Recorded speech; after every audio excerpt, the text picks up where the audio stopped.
One day after being found guilty on 34 felony counts in his New York hush money trial, former President Donald Trump held a press conference where he slammed prosecutors, the judge, and President Biden. ABC's Morgan Norwood joins us now live from New York with more. Morgan?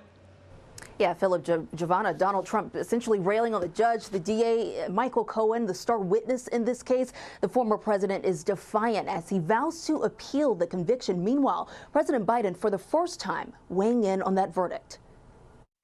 For the first time in American history, a former president is a convicted felon. Donald Trump guilty as charged in that historic hush money trial that once threatened to derail his political campaign. Trump holding a news conference once again lashing out at the verdict. So I'm the leading person for president, and I'm under a gag order by a man that can't put two sentences together, given by a court, and they are in total conjunction with the White House and the DOJ, just so you understand. After 5 weeks of testimony from 22 witnesses, the jury unanimously returning a guilty verdict on all 34 counts of falsifying business records to cover up how he paid off adult film actress Stormy Daniels to silence her claim of an affair. Trump denied the affair, but prosecutors said he feared the story would sink his 2016 presidential campaign. Michael Cohen, Trump's former lawyer and fixer, who said he was reimbursed by Trump after paying off Daniels, was the prosecution's star witness, though the defense called him the greatest liar of all time. Cohen on Good Morning America telling our George Stephanopoulos this verdict was a long time coming. It's been hard on me,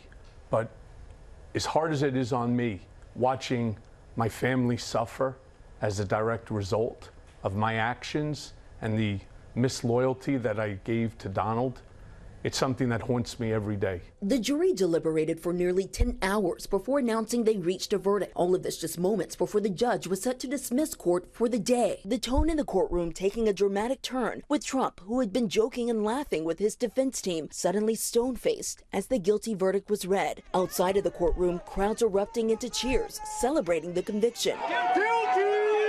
But now, all eyes on the sentencing phase, with questions over whether a former president will serve prison time. Trump faces up to 4 years in prison.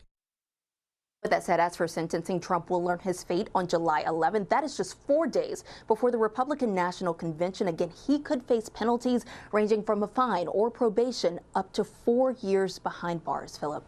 Well, Morgan, you just mentioned a moment ago that President Biden also spoke. That came within the last half hour.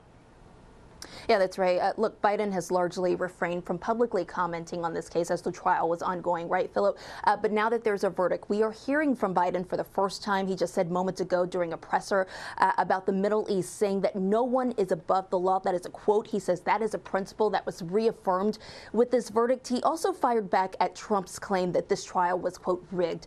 Biden saying that the justice process played out as it should and reminding Americans that this was a state case, not a federal case, and calling some of Trump's criticism, quote, irresponsible.